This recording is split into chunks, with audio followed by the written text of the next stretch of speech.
Ceratosaurus. El cuerno del río capítulo 1. El huevo que tiembla hace 150 millones de años, cuando el mundo era más cálido y el aire olía a resina y tierra húmeda. Un valle enorme se extendía bajo el sol. No había hierba. En su lugar, helechos como abanicos, colas de caballo tan altas como una persona, y coníferas que parecían no acabar nunca.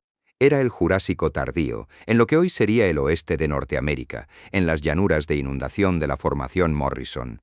Un lugar de ríos trenzados, charcos que nacían y morían con las lluvias, y barro que se pegaba a todo como si tuviera intención propia.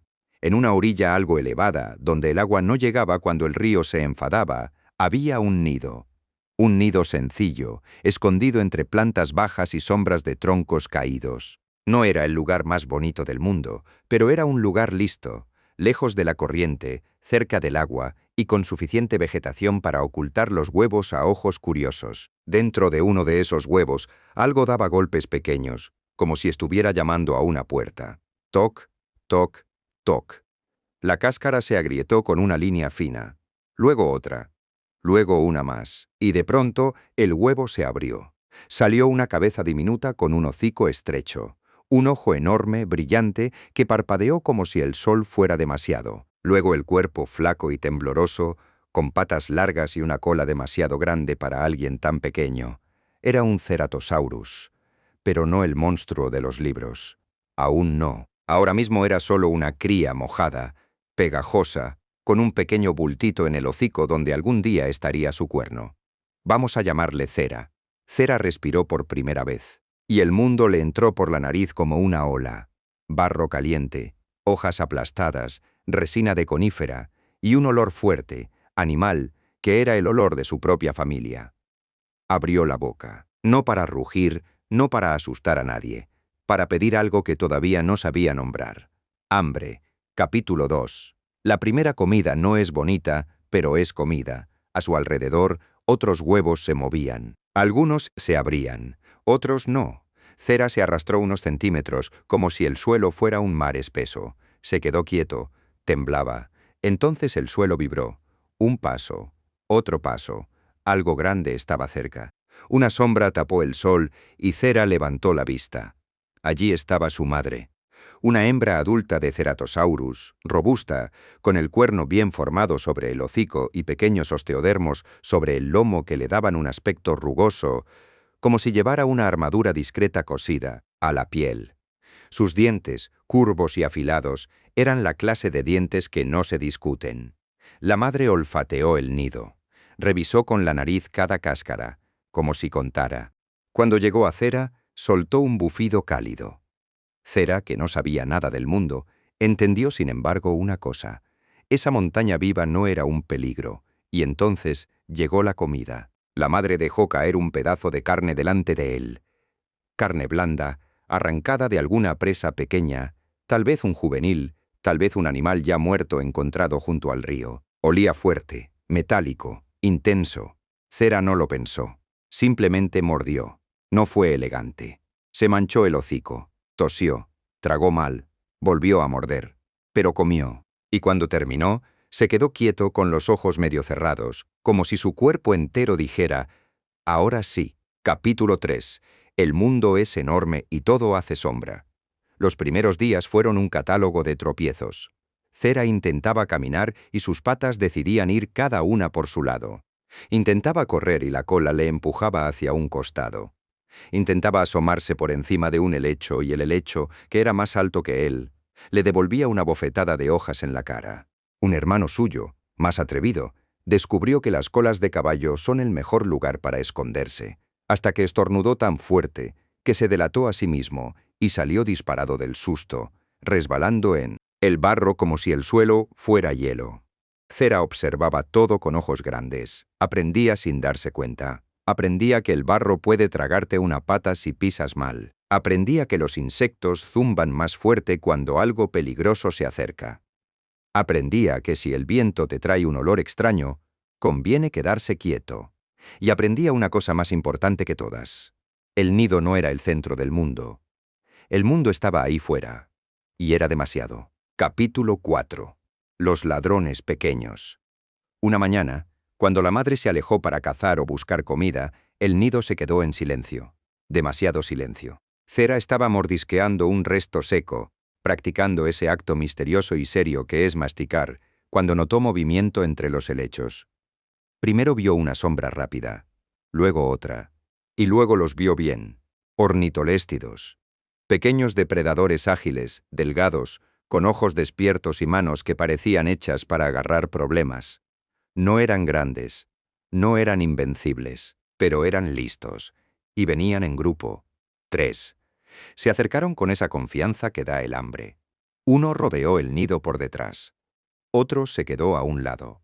El tercero avanzó directo, como si no tuviera miedo de nada. Cera se quedó quieto, no por valentía, porque su cuerpo se quedó en modo estatua. A veces el miedo hace eso. El más cercano se lanzó hacia uno de sus hermanos. Cera reaccionó por puro instinto. Chilló.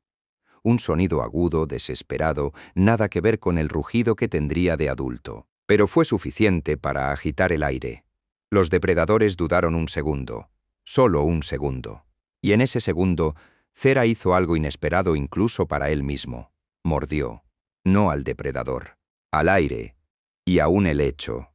El helecho se rompió y le cayó encima como una cortina, dejándole medio tapado. Por un instante, Cera pareció un monstruo vegetal, una cosa con ojos que se movía debajo de las hojas. El ornitoléstido más cercano se detuvo. Lo miró, como si pensara, ¿qué clase de criatura rara es esta? Y entonces, desde algún lugar del bosque, llegó el trueno verdadero, la madre. Entró como una tormenta, con la boca abierta y el cuerpo lanzado hacia adelante. Los ornitoléstidos no se quedaron a discutir, saltaron hacia atrás, desapareciendo entre el verde. La madre olfateó el nido, contó otra vez, y empujó con el hocico a Cera, que seguía con el helecho encima, como diciendo, «No vuelvas a hacer eso, pero bien hecho». Esa noche, Cera durmió con un pensamiento nuevo, aunque no tuviera palabras. Los pequeños también muerden. Capítulo 5. El río y la lección del agua. Con el tiempo, el nido quedó atrás. Cera y los suyos comenzaron a seguir a la madre en desplazamientos cortos, a aprender rutas, olores, sombras seguras. Un día llegaron al río. El río no era una línea azul bonita. Era una serpiente ancha de agua marrón, con remolinos, con ramas flotando, con barro que parecía vivo. Cera se acercó con curiosidad. El agua reflejaba el cielo y eso le desconcertó. Metió una pata. Estaba fría. La sacó. Volvió a meterla. Salpicó. Se divirtió, hasta que vio los ojos. 2 puntos quietos, justo sobre la superficie. Un cocodrilomorfo grande, escondido en el barro de la orilla, esperando a que alguien cometiera el error de ser joven. Cera no lo entendió. Se acercó un paso más. El agua explotó. La boca salió disparada con un golpe seco, como un tronco que se mueve de repente. Cera chilló y saltó hacia atrás. Resbaló, cayó de lado, y se levantó pataleando barro como si el barro fuera culpable de todo. Su madre llegó en 2 zancadas, empujó a Cera con el cuerpo hacia tierra firme y soltó un gruñido bajo, profundo, que pareció hacer retroceder al propio río. El cocodrilomorfo se hundió otra vez, sin prisa. No se había ido, solo había vuelto a ser invisible. Cera se quedó lejos del agua el resto del día, mirando la orilla con un respeto nuevo. La diversión terminó, pero la lección se quedó. Capítulo 6. Una noche de estrellas y sonidos. El Jurásico por la noche era otra cosa. El aire se enfriaba. La humedad subía desde el suelo. Los sonidos cambiaban. Donde de día había zumbidos, de noche había chasquidos, croares, silbidos y el rumor constante del río. Cera caminaba cerca de su madre, intentando imitar su paso. Cada vez que ella se detenía, él se detenía. Cada vez que ella olfateaba, él olfateaba, aunque no supiera qué buscaba. En un claro, vieron una sombra gigantesca moverse entre los árboles. Un brachiosaurio, altísimo, con el cuello elevándose como una torre, arrancando hojas de las copas con una calma que parecía imposible. Cera se quedó mirando con la boca abierta. El brachiosaurio ni siquiera miró hacia abajo. Era como una montaña que come. Cera sintió una mezcla rara, admiración y una pequeñísima envidia. Porque si eres tan alto, pensó su cerebro de cría, nadie te pisa. Se acercó un poco más, fascinado. Su madre le bloqueó el paso con el cuerpo, sin brusquedad, solo con firmeza. Cera la miró como preguntando, ¿por qué no? Ella soltó un bufido, y el brachiosaurio dio un paso. El suelo tembló. Eso fue suficiente respuesta. Capítulo 7. El adolescente flaco y el cuerno que crece. Pasaron las estaciones. Cera creció rápido, demasiado rápido. Su cuerpo entró en esa fase rara en la que eres todo patas y hambre. El cuerno sobre el hocico ya no era un bultito, ahora se notaba, una protuberancia ósea que le daba una silueta inconfundible incluso a distancia. Todavía no era el depredador dominante del valle. En realidad, era el tipo de depredador al que otros depredadores miran como diciendo, todavía no, pero pronto. Y ese pronto le daba problemas. Una mañana, Cera vio movimiento en un banco de arena junto al río. Una cría de dinosaurio herbívoro, pequeña, sola, bebiendo. Cera se agazapó como había visto hacer a su madre. Bajó la cabeza, contuvo el aire, avanzó un paso, y entonces estornudó, un estornudo enorme, explosivo, lleno de barro seco. La cría levantó la cabeza, pegó un brinco y salió corriendo. Cera corrió detrás, ofendido, como si el mundo le hubiera hecho una injusticia personal. La persecución duró poco. La cría era más rápida y Cera todavía se cansaba demasiado pronto. Se detuvo jadeando, con el orgullo herido. Se giró y descubrió que no estaba solo. En una colina cercana, un Allosaurus adulto observaba. No atacó, no se acercó, solo miró, como quien evalúa un ruido lejano. Un depredador grande mirando a otro depredador que todavía estaba aprendiendo. Cera se quedó quieto. De repente el aire pesaba. El Allosaurus giró y se fue. Y Cera entendió otra lección, una de esas que no se olvidan. En este valle hay alguien más grande. Capítulo 8. El festín que no cazó nadie. El destino, a veces, trae comida sin pedir currículum. Un día, Cera encontró un cadáver. Era un Camarasaurus joven, enorme incluso siendo joven, tumbado cerca de una zona embarrada. La piel ya olía fuerte, dulce y desagradable a la vez. Los insectos trabajaban con entusiasmo, los ojos ya no estaban. Cera se acercó con cautela, porque un cadáver grande es como una invitación escrita en letras gigantes. Aquí hay comida para todos. Mordió. La carne estaba dura en algunas partes, blanda en otras. No era lo mejor. Pero era mucha. Comió, y mientras comía, aparecieron los otros invitados. Primero, un grupo de pequeños carroñeros, depredadores del tamaño de un perro grande, nerviosos, que se acercaban y se alejaban, intentando robar un bocado cuando Cera levantaba la cabeza. Cera gruñó, bajó la cabeza. Los pequeños retrocedieron. Luego llegó el verdadero problema, un Allosaurus, el mismo o uno parecido, grande, fuerte, con esa mirada que no pide permiso. Cera se quedó inmóvil, con la boca manchada y el corazón golpeando dentro del pecho. El Allosaurus avanzó con calma hacia el cadáver, como si ya fuera suyo. Cera hizo algo que no esperaba hacer. Se plantó. No atacó primero. No fue una locura, fue una postura.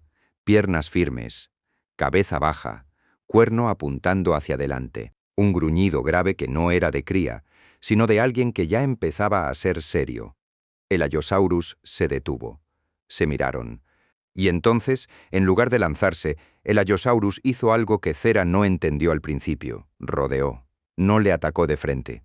Se fue hacia el otro lado del cadáver como diciendo, «Vale, quédate con esa parte. Yo comeré aquí». Cera no se movió. Siguió tenso, pero comió. Esa tarde, ambos comieron del mismo cadáver sin tocarse, separados por metros y por un acuerdo silencioso que decía, «Hoy no merece la pena sangrar». Cuando el sol bajó, el Allosaurus se fue. Cera se quedó un rato más, hasta que su estómago dijo basta, y se marchó con un paso pesado, lento, satisfecho. No había ganado una pelea, pero había conservado su sitio, y eso era crecer. Capítulo 9. El horror del barro. Llegó la época en que los charcos engañan. Después de lluvias, el suelo se convertía en una trampa cubierta por una alfombra de hojas. Algunas zonas parecían firmes, hasta que no lo eran. Cera, ya casi adulto, siguió un rastro de olor a sangre. No era fresco. Era un rastro viejo, de animal herido, de esos que prometen una comida fácil. El rastro le llevó a una llanura baja, cerca del río, donde el barro se veía más oscuro. Cera avanzó. El suelo cedió. Una pata trasera se hundió hasta la rodilla. Luego la otra. El barro chupó, pegó, tiró hacia abajo, como si tuviera manos. Cera bufó. Tiró hacia atrás. El barro dijo, no. Tiró más fuerte. Se hundió un poco más. Durante un instante, el pánico le rozó como un insecto gigante. No era miedo a morir devorado, era ese miedo tonto y absoluto a quedarse atrapado y convertirse en parte del paisaje. Cera se quedó quieto, respiró y recordó el río. Recordó que pelear contra ciertas cosas solo te cansa. Movió el cuerpo despacio, balanceándose, buscando firmeza con la cola, usando el peso como una palanca. Poco a poco, con paciencia, fue sacando una pata, luego la otra. Cuando por fin salió, estaba cubierto de barro hasta el lomo y olía como un pantano. Se miró el cuerpo, sacudió la cabeza y se dio cuenta de que el cuerno tenía barro pegado, como si llevara un sombrero ridículo. Cera avanzó hacia un arbusto y frotó el hocico una y otra vez hasta limpiarse. Esa noche, cuando pasó junto a un charco oscuro, ni lo miró. Capítulo 10. El primer ataque de verdad. Ser adulto no llega con un anuncio. Llega un día en que corres y el mundo parece más lento. Cera ya era un ceratosaurus hecho y derecho, más de 6 metros de largo, fuerte, con un cuerpo compacto y una cola poderosa. Su cuerno era una firma, sus dientes una herramienta, y su hambre era una agenda. Una mañana, el viento trajo un olor que le puso en marcha. Había una manada de estegosaurus cerca del río. Los escuchó antes de verlos. El sonido de placas rozando vegetación, de patas pesadas sobre tierra húmeda, de resoplidos. Los estegosaurus no eran fáciles. Tenían placas altas en el lomo y una cola con púas, el tagomaiser, una palabra que Cera no conocía, pero cuyo significado sí, eso mata. Cera se acercó despacio y vio la manada. Adultos enormes, y entre ellos un juvenil. No una cría indefensa, pero sí alguien que todavía no dominaba el arte de girar la cola como un arma perfecta. Cera se agazapó entre colas de caballo altas, inmóvil, esperó. El juvenil se separó unos metros para mordisquear plantas más tiernas. Los adultos seguían cerca, pero su atención estaba dividida. Cera avanzó. Cuando atacó, lo hizo rápido, buscando el costado, evitando la cola. Mordió y tiró. El juvenil gritó, un sonido áspero, y trató de girar. Una púa rozó el hombro de Cera, abriendo una herida que ardió como fuego. Cera no soltó. Tiró con todo el peso del cuerpo. El juvenil perdió el equilibrio. Cayó de lado en el barro, y ahí el mundo se inclinó a favor de Cera. Un segundo. 2. Los adultos se acercaban. Cera mordió otra vez. Esta vez más arriba, buscando un punto vital. El juvenil dejó de luchar. Cera retrocedió un paso, jadeando, con sangre en el hocico y dolor en el hombro, pero con el cuerpo entero vibrando de algo que no era solo hambre. Era certeza. Los adultos llegaron y levantaron las colas, amenazantes. Cera no se quedó a discutir. Arrancó un gran pedazo de carne con un tirón y se alejó cojeando, rápido, hacia el bosque. Detrás, la manada bramaba. Cera se escondió entre las sombras, comió su botín y dejó que el dolor se calmara. Había cazado, de verdad. Capítulo 11.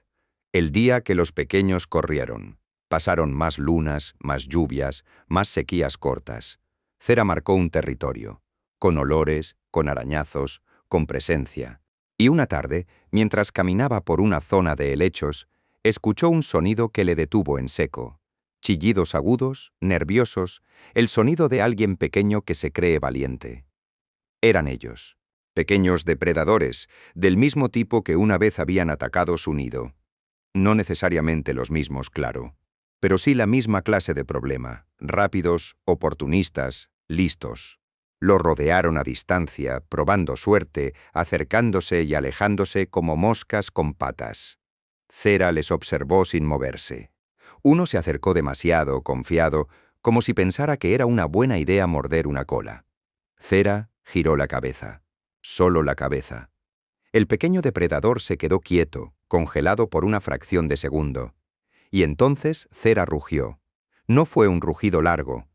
Fue un estallido grave que salió del pecho y pareció empujar el aire. Las hojas temblaron. Un ave primitiva salió volando de un árbol cercano. Los pequeños depredadores salieron disparados en todas direcciones, como si el bosque les hubiera gritado a ellos. Cera se quedó donde estaba, respirando despacio. En su memoria, muy atrás, apareció el nido, el helecho en la cabeza, el miedo. Y ahora, el bosque era el que tenía que apartarse. Capítulo 12. El Kerno del río. Al anochecer, Cera caminó hacia el río. Se detuvo en el mismo tipo de orilla donde, cuando era pequeño, casi lo atrapa el cocodrilomorfo. El agua seguía siendo una serpiente marrón y lenta. El barro seguía siendo traicionero. Y el mundo seguía siendo el mundo. Cera bebió con cuidado, levantando la cabeza a menudo, mirando la superficie. Esta vez, antes de acercarse, olfateó. Miró. Esperó. No vio ojos. Bebió. En la otra orilla, un grupo de Camarasaurus cruzaba lentamente, como sombras enormes. En la distancia, un Allosaurus rugió una vez, y luego el bosque volvió a callar. Cera levantó la cabeza con el hocico húmedo. Respiró el aire de la noche. Agua, barro, resina, vida. Era un depredador. Pero también era un superviviente. Un animal que había pasado de huevo tembloroso a cuerno firme. Se tumbó cerca de la vegetación, en un lugar donde el viento le traía olores, y cerró los ojos. Mañana habría hambre, mañana habría riesgos. Mañana, quizás, otra lucha por un cadáver o una carrera breve y violenta. Pero ahora, en la noche del Jurásico, el cuerno del río descansaba, y el valle, por un momento, pareció contener la respiración con él.